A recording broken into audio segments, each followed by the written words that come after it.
G'day everybody. Today I'm going to be talking to you about the final fit out of what we did here on the Silver 79. I never got a chance to finish the build series of this car because we had to go and put it to work, and it's, tell you what, has it had some work since. But that's a different video. That's going to be on a damage report video of when I've gone to Glasshouse Mountains and Tasmania and all that sort of stuff. So stay tuned for that video. But today I'm going to talk to you about what we did in the canopy. Come with me, we'll have a bit of a look in the back. Well, this is our new design tray and canopy, our XTR range. Now, I can tell you this canopy is tough as nails. It jacks off as well. So it's just got some holding bolts here, very, very easy to take off. But geez, I have punished this canopy on these trips. But just a bit of a, I digress I should say. I'll show you what I got in here. Look, this is the fridge. I've got my old cutting board there, my torch and my knife and my cup and whatever bits and pieces in here. There's a whole heap of stubby caps here.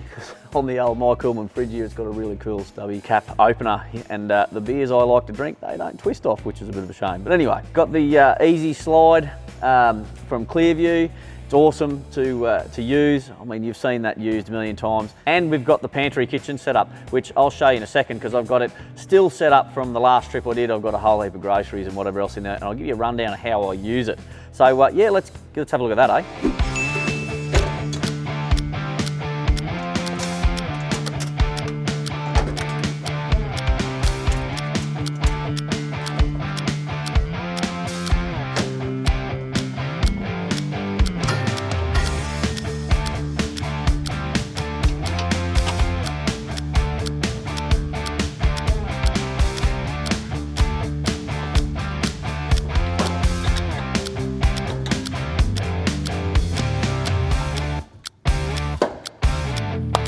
Well, there you have it, folks. That's the old kitchen set up in a matter of seconds. Let's have a look at what's in the pantry and how you can pack that before I get to what I have in here, eh?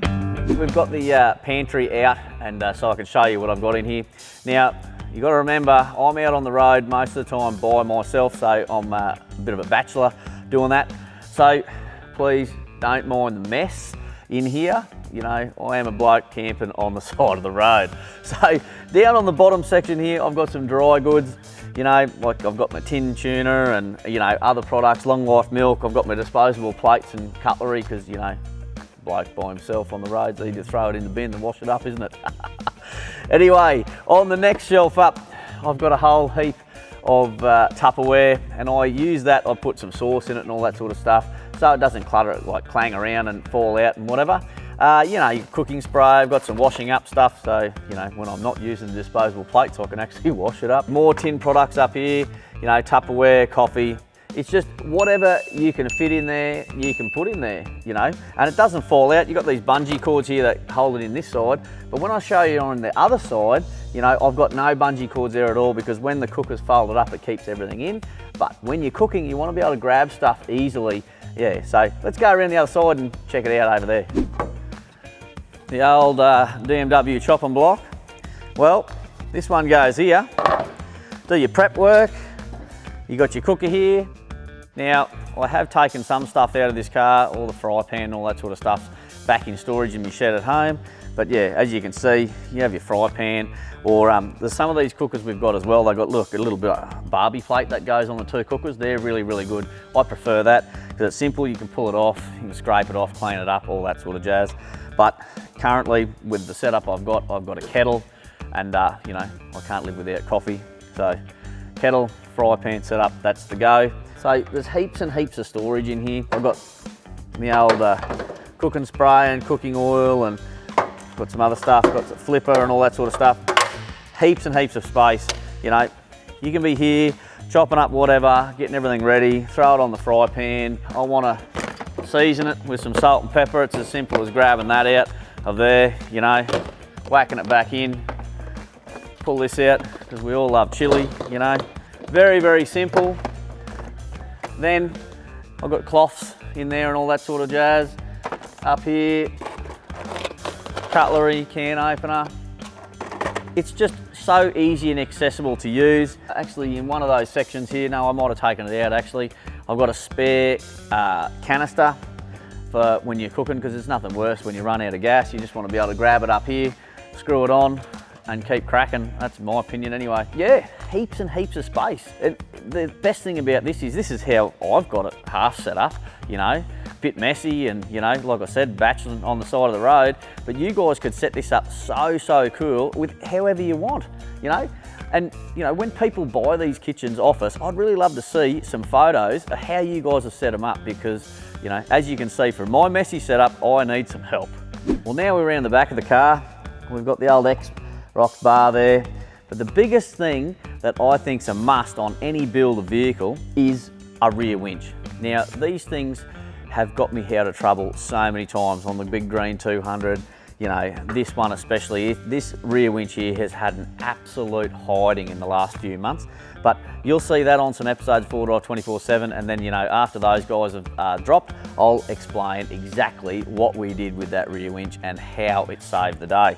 But anyway, I personally believe that whether you've got a wagon, ute, anything, rear winch, when you're solo driving around Australia or, you know, solo four-wheel driving, absolute must. It pulls you backwards, gets you out of the stuff, and it helps recover other people with ease. You know, we've also got the reverse camera, which is an addition to the 79 series. I mean, on most other products and most other vehicles on the market, that's a standard inclusion, but not on an old 79 series. What else have I got on the back here? Well, I have the Drifter Stockton bag. Now, that is absolutely fabulous for anything that you want to carry, rubbish, you know, I've got some other stuff in this little pouch, but I've had that absolutely chockers and the stitching hasn't looked like it's going to fail once. Look, yeah, what else have I got? I've got work lights. Now the work lights are fabulous for when you're camping, obviously. Now you flick them on and it shines out each side on a bit of an angle, so it gives you a really big, at least 180 degree, actually a little bit, maybe 270 degree nearly, of light around the canopy here. And look, as we know, that's a must. Shovel, you know, that's another thing that you can't go without in the scrub. Now up there as well, I have the solar panel and I've got the Drifter Stockton rooftop tent. But let's get to the other side of my canopy. It's a very basic setup, but it's just how I like to run it. It just keeps it simple, gives me a bit more space. But yeah, come have a look at that. As you can see, it's still very muddy and a bit messy in here, but like I said, very simple. I've got one big drawer. Now that takes a lot of tools and all that sort of stuff. Yeah, so this gives me a fair bit more space. I've got the ladder up here that you know, clips onto the roof rack there that I can get into and out of the tent. I've got the big 150 amp lithium battery. I've got my trusty microwave. Now, what a fabulous thing for when you're batching out on the side of the road, whack in one of those, you know, Muscle Chef meals or whatever those meals you buy from the shopping centre, one of those frozen ones, and Bob's your uncle, you're sorted. And running that microwave, I can't do it without my Redarc setup. Now, in here we've got the DMW Stage 2 electrical package. So it's got the Redarc inverter, we've got the BC DC charger, you know, we've got all the outlets, obviously the solar panel feeds all that from the roof. And yeah, we've got all the safety switches and everything at the back there and the fuses. Really simple to operate and see what's going on. You know, we've got the light switches here. We've got the USB chargers and normal 12 volt sockets. But yeah, that's just really basic. So the 12 volt for me is a must because I love the microwave. Obviously for your lights and all that sort of jazz as well on top of it. Lithium battery is awesome because it's nice and light and it's nice and compact. I've gone for a stand-up one here because it just gets hidden out the back, that you don't have to make a big section in your canopy to house the battery. It's just bolted to the back of the fridge cage, to be honest. Functional in my book.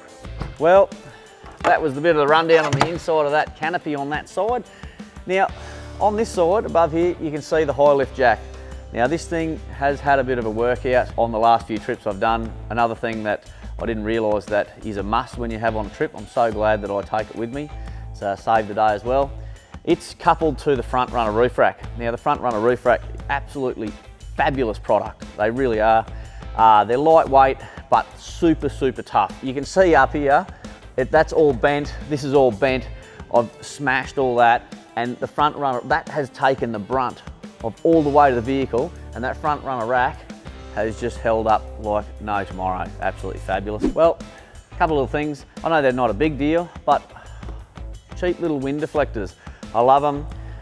When I've been traveling a lot of wet weather, and you know, you can have your aircon on, your heaters and all that sort of stuff, but it gets really stuffy and you don't have your airflow. And there's nothing worse when you crack your windows, when it's raining like that, all the stuff comes in. So that's just a little simple thing I do. I crack my windows, I still get a bit of airflow, but you don't get any rain or anything like that coming in because of those. They're a really cheap thing, you can get those anywhere. I've got the second front runner rack up here. Like I said, absolutely fabulous product, can't rate them enough. I've run them on all my stuff now, just great. The Drifter Stockton rooftop tent. Now, that is awesome. So quick to set up. You're absolutely tired wheeling on the side of the track, you know, you've had a few beers, whatever else. You get your ladder out, down, unclip it, up it goes. Just so simple. They're a must. Look, what else have I got in here? Looking through the window here, I have the Ultimate 9 DMW throttle controller. Now, when you're doing some hard stuff and you really need to take the jerkiness out of the throttle, you back it right back. And yeah, that is fabulous. And then when you want to get into it and drive on the road, do whatever else, you just put it right up to Ultimate 9. It's a must have. The throttle controllers, in my opinion, on these new age cars, really change how they drive. Clear view mirrors, these mirrors have been through hell, but they are well intact. These ones here, we've got the electrical, whatever you call it, to adjust them on the fly. That's been put in on the 79 there. I think that's great. I just flick them around how I see, reverse and whether else you want to see what's going on where you're driving over something. You can adjust that mirror down and see it, and they just take all the knocks, you know. Really solid. Yeah. Well, up behind me there, mounted to the roof rack, is the big X-Ray Vision TJM light bar. That's an absolute cracker. Look, that sort of sums it up for the bit of the walk around of the car and what we've done to it. I'm going to get into the next video now, which is the damage report of what's happened on this car. As you can see, there's no number plate. Look, it's gone. Oh, look, and the windstroke's a bit ordinary. But stay tuned for the next video, which is going to be damage report. Catch you then.